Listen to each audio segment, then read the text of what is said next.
subject about rewilding and plants, or rewilding generally, that's been hanging around my head for a while. At least part stimulated by a visit to Net a few years ago, 2-3 years ago, with colleagues from Plant Life, to be shown around and sort of think about the lessons that can be learned from it. I've got this nice title slide.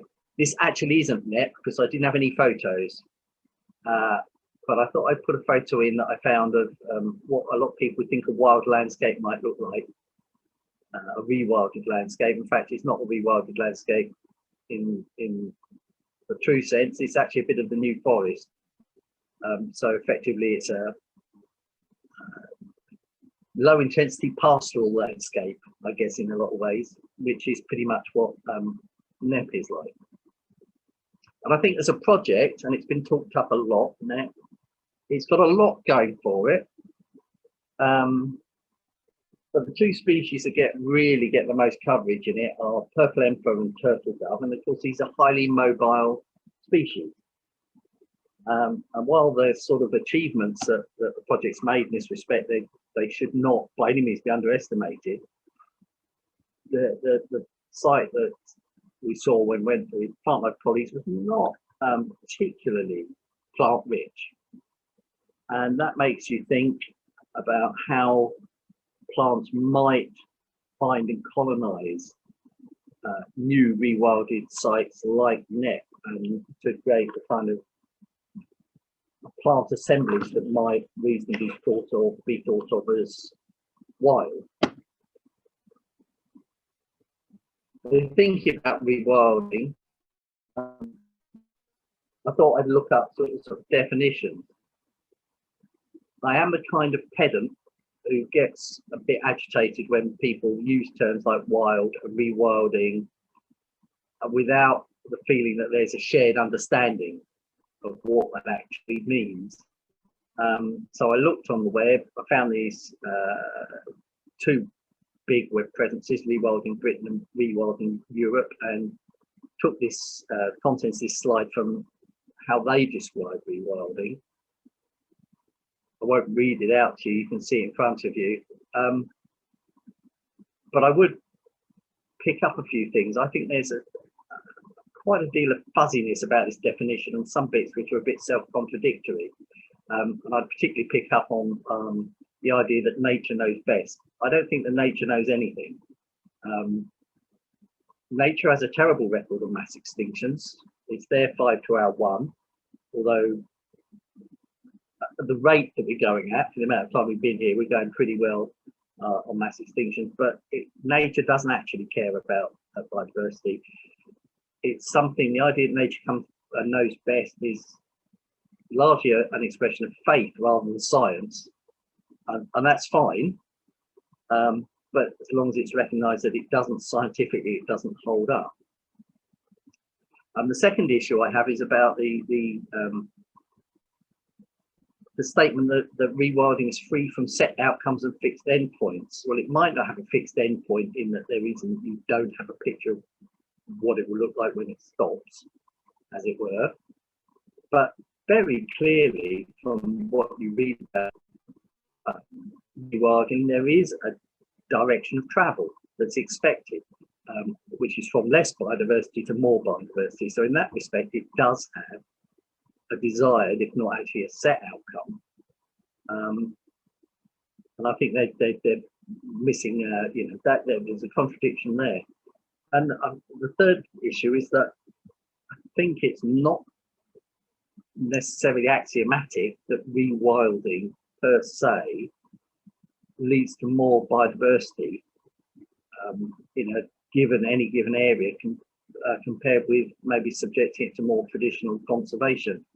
The wild Britain that the first Mesolithic settlers encountered, I would suspect, contained fewer wild species than this island had at its peak, and perhaps even than today. So these aren't in themselves criticisms of the rewilding thing, but it is even, I wouldn't criticise the perhaps desirability of a wilder countryside that maybe was less biodiverse than in terms of total number of species than we have today. But I think there are issues that need to be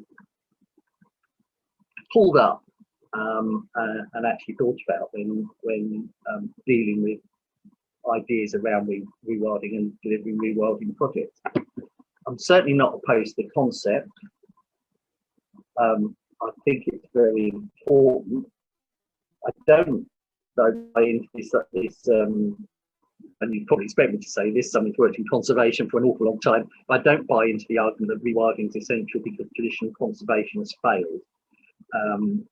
I think if you were to apply a lot of the so-called traditional rewilding techniques that conservationists have used for the past few decades over the kind of areas that are needed for rewilding, you'd probably get a different result. You'd probably get a much better result. But I think it is clear that there are species which haven't benefited from rare species, threatened species that haven't benefited from the traditional conservation approach. And I think some of this comes from the kind of off the peg way in which we often look at habitat conservation. We have sort of set forms of management. There's grazing, there's mowing, there's coppicing, and we really in some ways driven by the 5-year management plan. We've got this idea of applying these sort of consistently on an annual cycle. We cut this meadow at this time of year and we do it every year and we rake it off. And these tend to be based on modified versions of old-fashioned low-intensity farm or woodland management. And I think some plants are, certainly plants, there's probably an awful lot of animals as well that are actually adapted to a rather more random set of circumstances than this. Periodic disturbance, heavy grazing, but something that varies over periods of decades rather than periods of just annually. And having worked a bit on meadow clearing, you can see that how this may be a plant that this applies to. I know it does in Europe, they made it manage for fairly large populations in some parts of Britain, but conservationists have struggled with it. And I think it's because it needs a lack of grazing or very low level grazing for it to flower. The flowers are very tempting, can be eaten off, but it needs quite heavy disturbance to create bare ground in order for the seedlings to germinate. So, and it's very robust in the face of heavy trampling and heavy grazing, and even actually in one case at Ranscombe, and accidentally a large forestry extraction vehicle slid right across a patch of meadow clearing. All that did was make it produce more rosettes afterwards. It's a robust plant, and I think that its adaptations are to have a long-lived adulthood, producing flowers for many years, with the odd chance that every so often some very heavy grazing or some other kind of poaching or disturbance is going to produce enough bare ground for seedlings to germinate.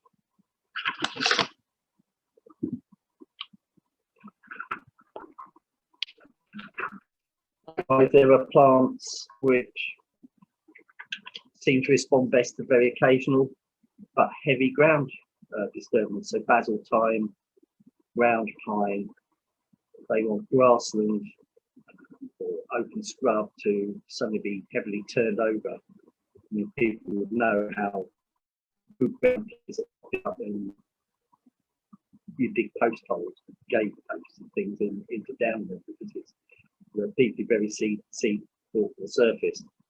And I remember what happened at Trossey when they hauled the load of hawthorns out to join two patches of grassland. You've got these massive plants of ground pine popping up and what have been quite dense hawthorn. Neither of these plants want carefully managed pasture where you don't allow too much poaching or overgrazing, and they probably neither of them want regular annual disturbance, because I think if they did, they would be far more regular in arable systems. I've watched ground pine inalable, and sometimes it likes it and sometimes it doesn't. Some other rare plants seem to want repeated, very heavy grazing of the type that will make the Rural Payments Agency take away your agri-environment payments if you were in receipt of them, and an inspector came around and saw the level of poaching you've got. Red star thistle on the left is a biennial. It's fascinating watching this. I used to manage the Great Lines for a while, which had pretty much gone from there now, if not completely gone, but it had a substantial population. And it's an interesting plant to watch. It did really well where there was very heavy pressure of horse grazing. Firstly, rosettes are absolutely flat to the deck, withstand heavy trampling, don't get grazed off. The second year plants, when it comes up flowers, are appallingly tough and prickly, really unpleasant to handle actually. If you're trying to, I did actually collect some seeds from it, it's a horrible experience. And the animals won't touch them, they graze all around it, and then they create lots of bare ground for the seeds. So that seems to be what that's like. Small flea bane, which is the other one on the right, which used to be widespread on grazed commons. Talking to people who know it in the New Forest, that it seemed to do best in some really unpleasant farmyards with the kind of worst possible management that you handle, because it needs that bare ground in order to germinate every year. So these are the kind of things that I think are missing out from the way you manage now, and you think, well, maybe if you had a system with a bit more random and a bit more wild, might actually benefit.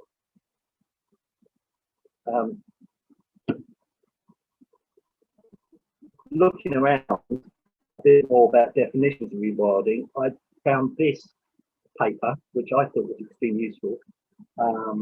The principal author was one of the person, or author person, who coined the phrase rewilding.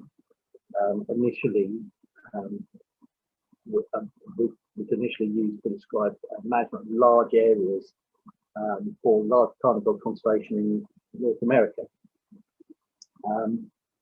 But they come from a more scientific angle, so they're looking at the idea that a wild system has more trophic complexity, so more layers of predation,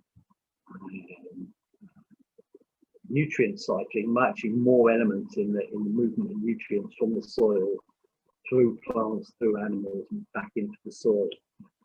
Has more stochastic disturbances, so chance disturbance events, which kind of reset ecological succession, and has significant means of dispersal for species. So these are the three, what it regards as the three critical components of natural ecosystem dynamics. And I think it's quite useful, because once you start understanding that, you can deal with one of the things that I've found problematic in the wild, and is such and such a site actually, is this rewilding, is it wild, is it not wild? It kind of actually gives you an understanding that wild goes from not wild to very wild, but you can't, none of us have an idea what a completely wild system would look like. But if you understand that trophic complexity and chance disturbance and patterns of species dispersal are important elements of a wild system, you can actually start to understand whether some systems are more wild than others. There is a degree of wildness, and you can start to sort of make a judgment about that. And so it takes you away from this idea of something is either wild or not wild, something is either more or less wild than something else. All of them, I think, have a relevance to plant diversity in these sites. So trophic complexity, as I say, is about the grazing plants, the predation of the grazers, the predation of those predators, parasitism, the breakdown of dead areas in the soil, and so on. Stochastic disturbance is about the resetting the ecological clock, and so that succession can start again, so you don't have just a single linear progression to a climax type vegetation and lose all over succession of features. And the dispersal is essential, which is about how to get species to move to the landscape colony. So rewilding, a lot of rewilding ideas talk about free roaming herbivores. Yeah, free roaming herbivores and ideally predators to increase trophic complexity. Of course, in our natural landscape in the UK, we don't go much above mid-sized herbivores, really. So there are a limit for what's out there in terms of trophic complexity. And even though there's a sort of increasing use of large hardy livestock on nature reserves, we're still looking at human control of stocking rates. We don't really have natural herd sizes which are controlled by large predators, so it makes it kind of hard to understand what the impacts of herbivores might be. These obviously have an effect on plants. There's feral goats in Snowdonia, and feral goats are an understood problem for plant conservation in a lot of the uplands. Even at a smaller scale, we've had problems with rabbits at Ranscombe chewing off fly orchids. These herbivores are not necessarily going to be positive on plants. I don't know that we've solved. I've not seen anything suggest we understand how you manage grazing animals to get the best results for the wild species in a place that isn't just completely wild with all the natural predators. Certainly not in Europe. In net, the cattle are reared for market. So grazing pressure is managed because they want to make sure there's always sufficient pasture for the animals you're putting on weight to be marketable, which means you don't necessarily get periods where the animals are outstripping vegetation and creating sort of areas where there's heavy overgrazing, which might create bare ground and might benefit some of the species that like bare ground. You've got less physical variation before. Conversely, people will probably remember that as far as plus and the huge rewilding project northeast of Amsterdam, the unwillingness to interfere with stocking levels a couple of winters ago led to animals actually being starving, and substantial protests and locals coming and throwing bales of hay over the fence to feed the cattle and water them there because they increased to a level that there was insufficient forage available for them. I took a couple of aerial photos, so this was what as far as the blossom looked like, or part of it looked like in 2005. Nice bits of scrub in the middle there, and I remember seeing, I think it was probably in that bit of scrub in the middle, saw my first only blue throat. 2019, it looked like that. So it become very, very even. Scrub's gone, and you've got who knows what mechanical interest is, but it's certainly not a very vegetation structure there.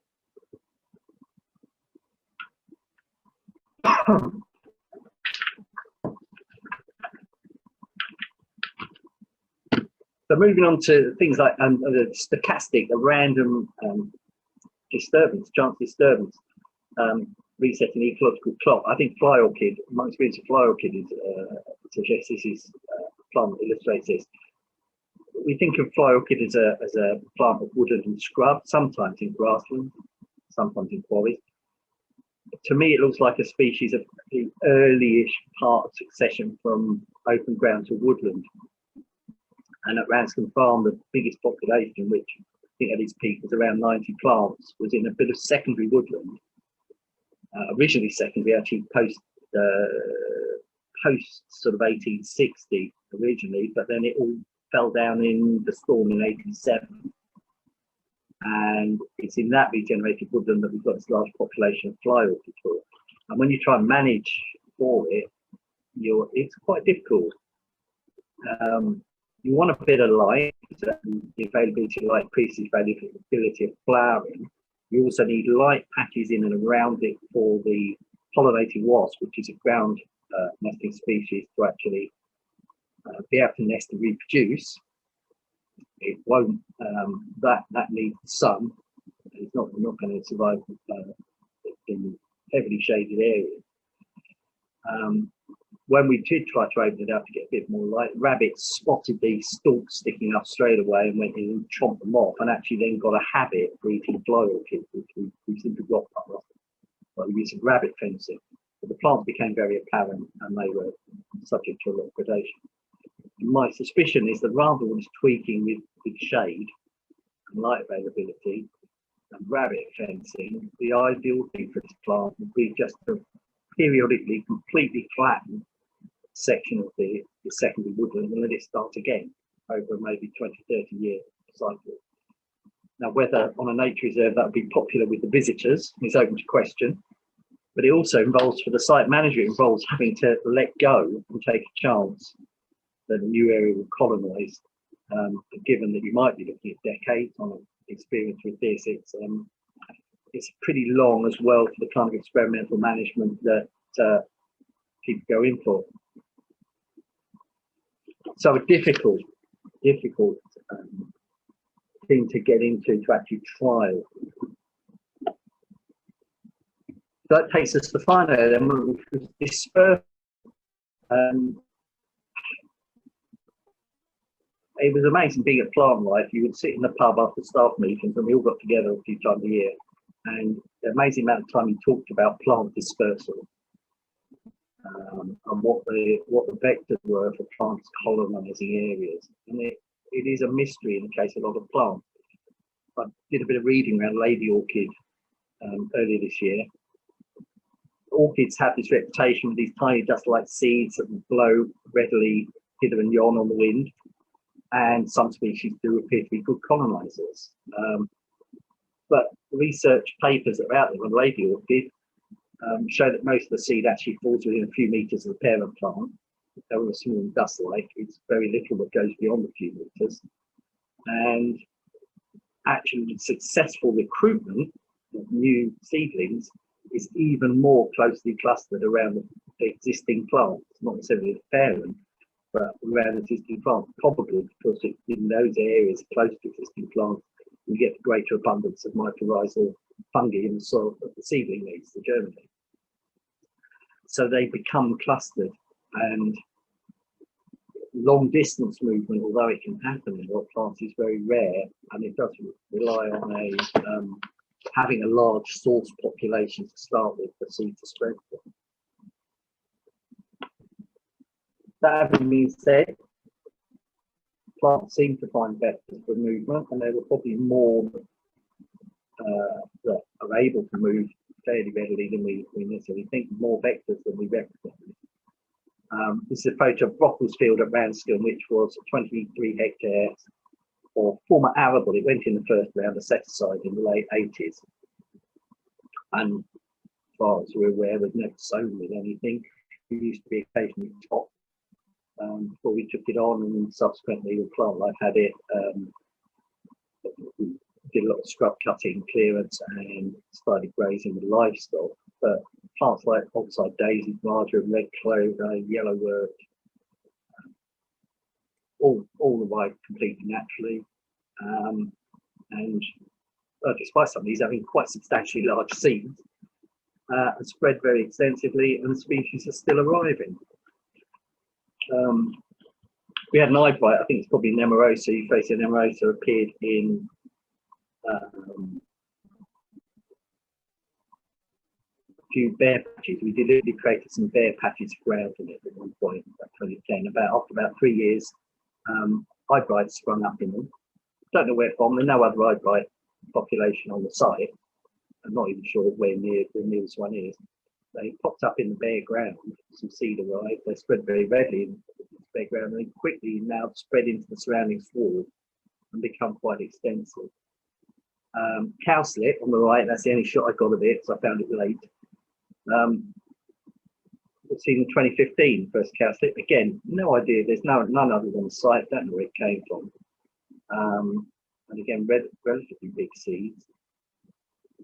Good illustration, though, in the case of the cowslip, that the colonisation of the site depends on having a sufficient initial infection population, as it were.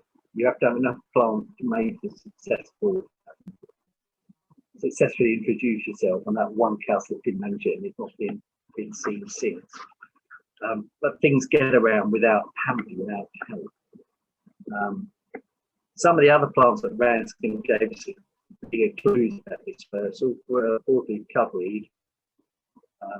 So it's an annual, we associate Ranscombe with arable sites, but it's a kind of disturbed grassland, disturbed dry grassland thing as much as anything else. That clearly moves on wheels and on feet of livestock and feet of human beings. Whether the seeds have a particular way of clogging up into lumps of mud or sticking to your, I don't know, but it does get about. Gets about on the site, and it also got about a mile away to crow flies, and probably 2 miles plus on the road. From Ranscombe to a driveway of a house in Horling where Jeremy Hager lives, and it quite clearly got in his boot. He got out of the car after a visit to Ranscombe, and it's managed to seed itself down in between bricks on his driveway.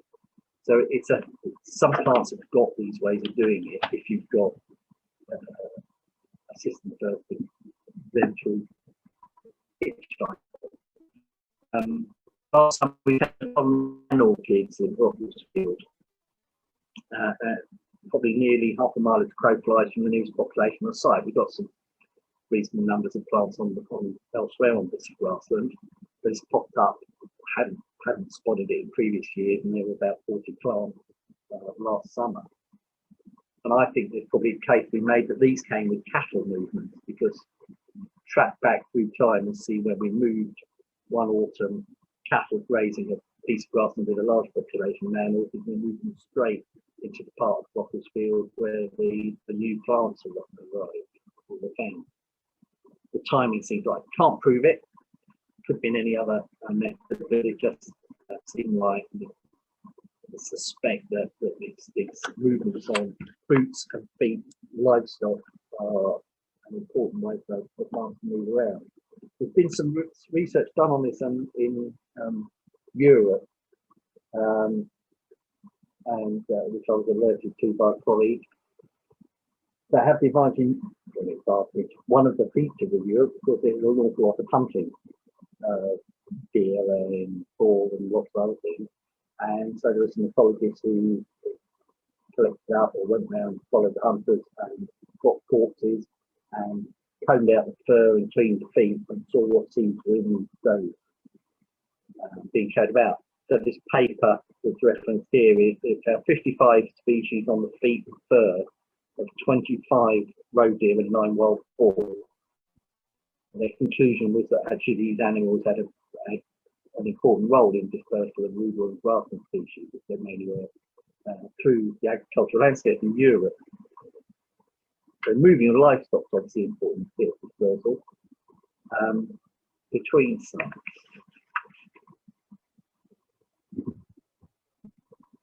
Another interesting paper on this by Joe Crossley of Plant Life, looking at the Jones Hill Reserve, Plant Life Jones Hill Reserve, which is in Herefordshire, and that consists of a series of meadows and pastures, and they cut them and they aftermath graze them with cattle. And although it's a series of fields, the gates are open permanently, so the animals just move between them freely, and clearly vehicles, farm management vehicles are moving between them as well. So that found that 10 plant species colonised one of the core species poor meadows. So some of the meadows are really old and rich, some of them are much younger than species poor. They found 10 species colonised a relatively species poor meadow in 11 years. But even after 11 years, they found some species remaining limited to older fields. Various green-winged orchid, common milkworm, pepper saxifrage, cowslip, dyed greenweed, ladies' bedstraw were all in the older fields.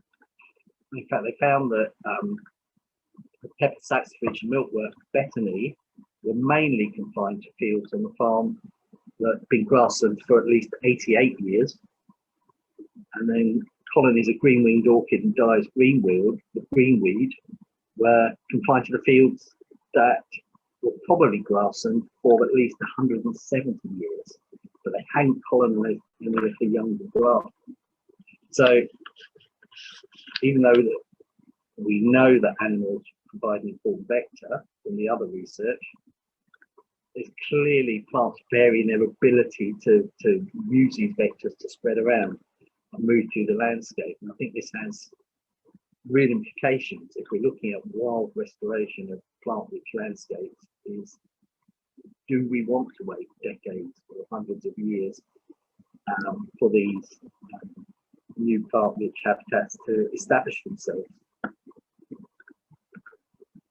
And finally, you might think about what plant assemblages would look like and what things actually won't cope in wild systems. A lot of our wildlife only exists in systems which are primarily artificial. Vast majority of arable wild plants are archaeophytes, ancient introductions that arrived with farming and survive because of farming. In this part of Europe, on our island, they don't really have a place in truly wild systems.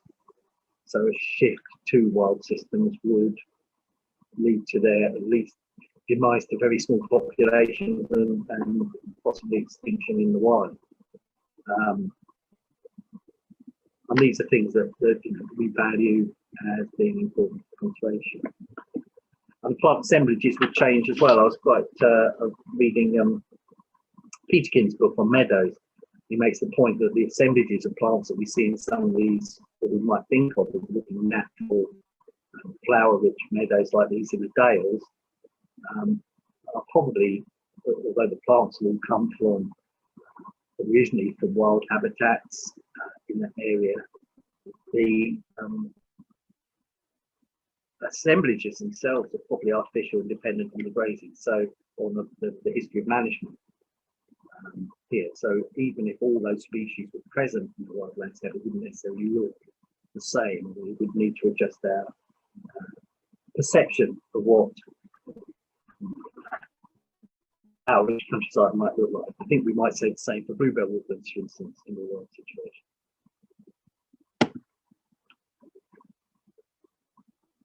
So I think there's a lot of questions to ask and to answer about how we do rewilding so that it really works for plants. I don't think we should be afraid of it per se, certainly not in principle. If there's one thing that I think is clear to me, it's that allowing and making space for natural processes to operate is really important. Having some of that shifting process moving on is to provide spaces for some wildlife that's missing out. And there are lessons that unexpected big positives can occur. One of the things that happened initially in the Osvaldas possum, which was reclaimed from the Isselmere, it was a polder, a new polder. They got a massive population of marsh fleawort. So it's a plant that I think is extinct in Britain now. Just thousands upon millions probably of plants appeared unexpectedly, turned it yellow, and apparently produced so much seed that when it all blew off, the westerly wind took it over the neighbouring roads, it was something of a hazard to traffic. So there are unexpected big benefits that we might see. We just don't know until we try what huge explosions of plants we might see from them. But I think if rewilding is going to properly work for plants, you do need to understand what the processes are which maintain plant species, plant assemblages. So what kind of disturbance is needed and how frequently, what drives that disturbance, what kind of scale you need to work at for disturbance to be effective and it to be sufficient happening to maintain population. How do we put in the processes and systems that facilitate plant dispersal? In a place like Net, I don't know how many people have been to Net, but Net is not one single block. It's divided up by roads into small blocks, and also it's not currently, at least, not linked to wild rich site, plant rich sites around it. Unlikely to be movement of livestock in and out of that will carry plants. And I wonder with places like that, you might end up having to start deliberately introduce staff populations of plants in order to kickstart plant dispersal within the site, or that you have to accept that you're going to wait many decades before it can support enough plants that are able to get there that it will support high quality plant community. And I've seen Oswald's Plus, and I've seen some of the other huge and exciting sites in the Netherlands, and I think rewilding could potentially give us new wild places and habitats that surpass our expectations in terms of biological richness.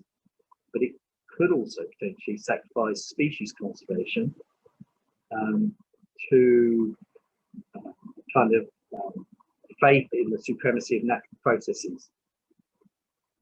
I have to say that I've been encouraged greatly by the recent papers in British Wildlife. There were a couple side by side which I think read together were really good, particularly the one that flags up some things that I've thought about here and backs up with good evidence about how the rewilding may or may not work for species, and the fact that we need to look at what the biodiversity outcome is. And it's also good that bodies like KWT are backing up their works and things in the Glean, for instance, with sound research and experimentation. So I think this, what I'm saying to conclude, is by all means, let's let nature take back control. But remember, it's people that give meaning to biodiversity. It's us that gives meaning to the biodiversity that's out there. So let's make sure that when we do rewild it, gives us the kind of results we actually want to see. But thank you for that.